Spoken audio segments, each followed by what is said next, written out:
Hey everyone, welcome back to the channel. If you've been following along, we recently covered scheduled task and operator, and now it looks like OpenAI has dropped another exciting update called DeepResearch. I said operator itself wasn't worth $200 in the last video, but I changed my mind using DeepResearch only available for a pro version at this point. This is a stepping stone toward real agentic workflow. I will break down exactly what DeepResearch is and how it works, and most importantly, what it can do for founders and content creators like you. If you are new here, I'm an AI entrepreneur building multiple SaaS business as a one-person company. By leveraging the power of AI, I'm doing what used to require entire teams. So I'm sharing how you can do the same thing with AI. So now let's dive in. So first thing first, what is DeepResearch? As the name suggests, it goes beyond surface level research. DeepResearch performs complex multi-source analysis and delivers detailed reports complete with citation tables and nuanced insight. So why does this matter to you? For founders, it's a game changer. You can delegate competitor research, market analysis, or even part of product management. Essentially, any workflow that involves gathering, analyzing, synthesizing, and reporting information can be powered by DeepResearch. Let's take a first look. You can see the DeepResearch button here in a regular chat box. You can put prompts for DeepResearch as you do regular prompts. So I ran this for saving time, but the first example would be analysis for a future product. And I said, I want to research about new product and I want to conduct market competition, SWOT, and USP, and with this target audience. And it asked me a clarifying question such as, what is my key features, competitor focus, USP focus, and marketing strategy?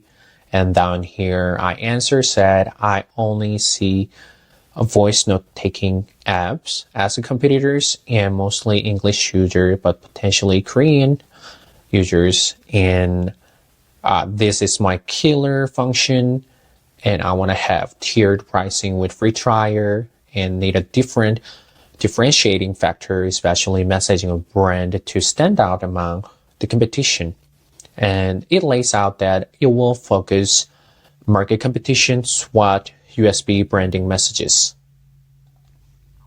And here, as you can see, actually it took 20 minutes and went through 19 different sources to bring this report to me. So if I click this one on the right side, it shows interesting activity here. It started, I'm identifying key competitors.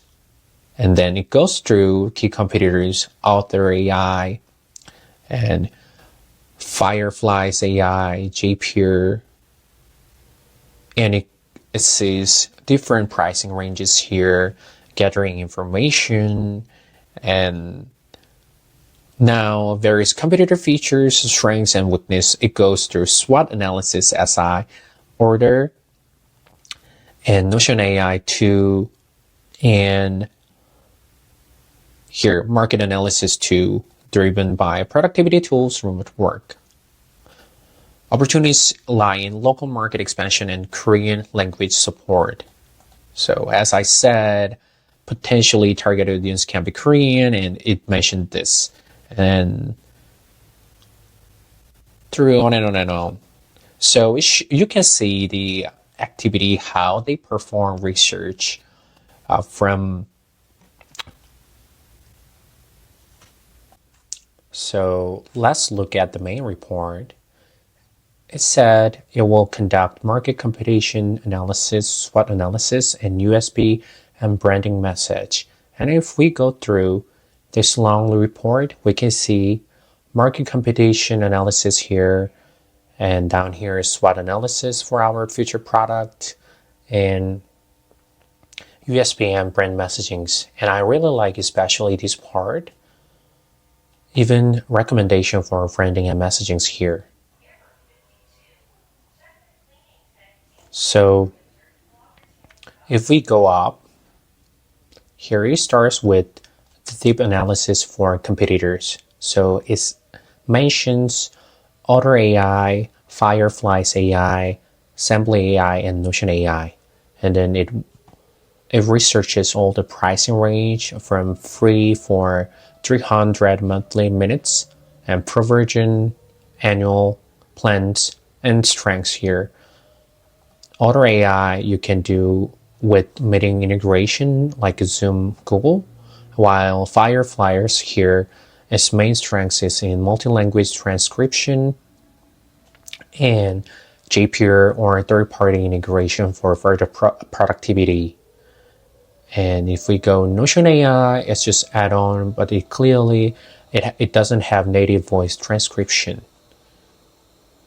And if we go down here, it says competitor gaps.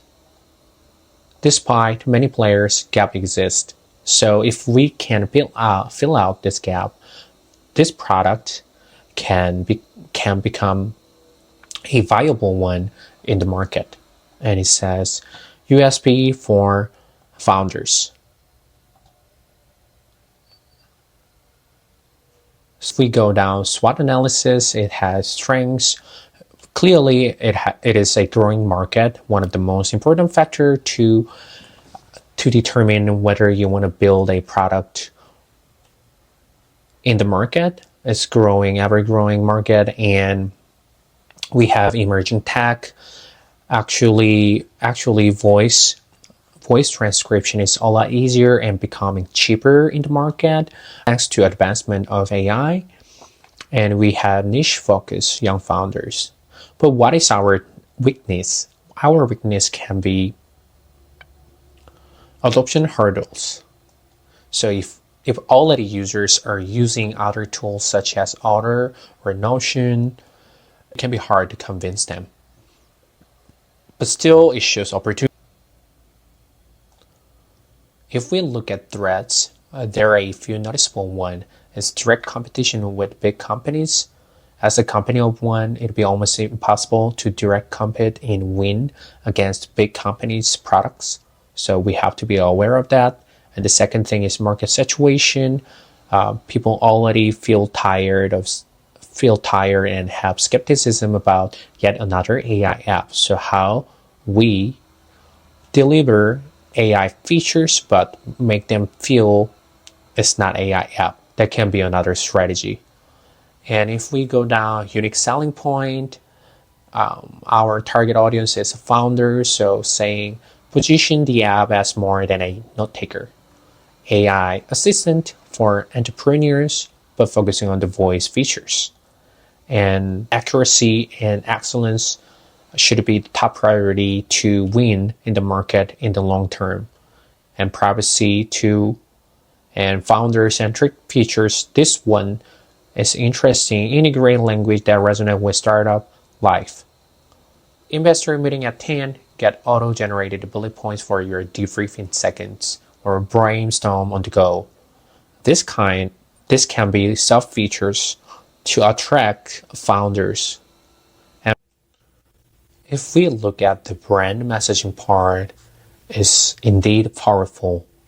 It said our voice can be friendly yet efficient, and ensure the messaging is outcome focused, has time saved, effort reduced, and better organization.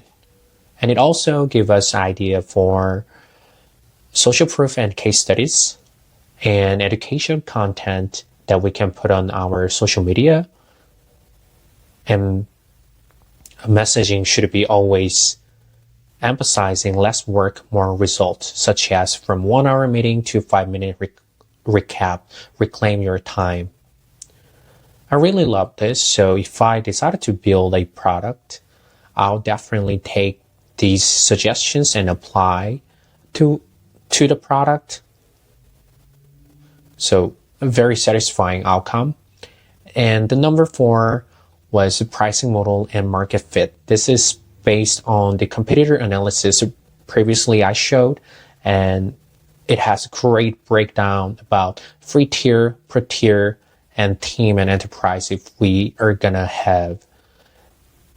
And here saying targeted and individual founder in small teams for Pro, $10 per user per month. And it compares with the competitor Otter AI is 8.33 and Firefly's 10-month annual. So this is pretty reasonable, and $12 can be a reasonable option for us. And here conversion, it says if not doing a free forever plan, at least offer a free trial of premium 14 days. I think I will do 14 days. This is the convention. And another my favorite part is maximizing conversion, how we can have more conversion and higher retention. It says try to offer early adopter incentives such as 50% off for the first year if they subscribe annually for founders, and use referral program, of course, continuous value delivery, of course, and customer support and onboarding. Yes, VC founders won't tolerate much friction. Provide quick onboarding tutorials and responsive support in an app chat or dedicated support email, even for free users. So making sense. And think about local pricing. If we try to expand to Korean market, that makes sense. So that's it. That is a detailed and long report rundown analysis from DeepResearch, from gathering information and analyzing each of them and synthesize them and putting all together in one great report that I can start. Of course, there is a limitation. Not everything is perfect. DeepResearch may sometimes produce inaccurate results and occasional hallucination, so human review remains essential. But it provides a great starting point, like I said, that can significantly boost your productivity, especially if you're a company of one or small teams, and saving your time on the initial research phase. So that's it for today's deep dive into ChatGPT's DeepResearch feature and its potential impact on your business and content creation. If you found this helpful, please hit the like button and subscribe to stay updated on the latest AI innovation. Thank you for watching, and see you in the next one.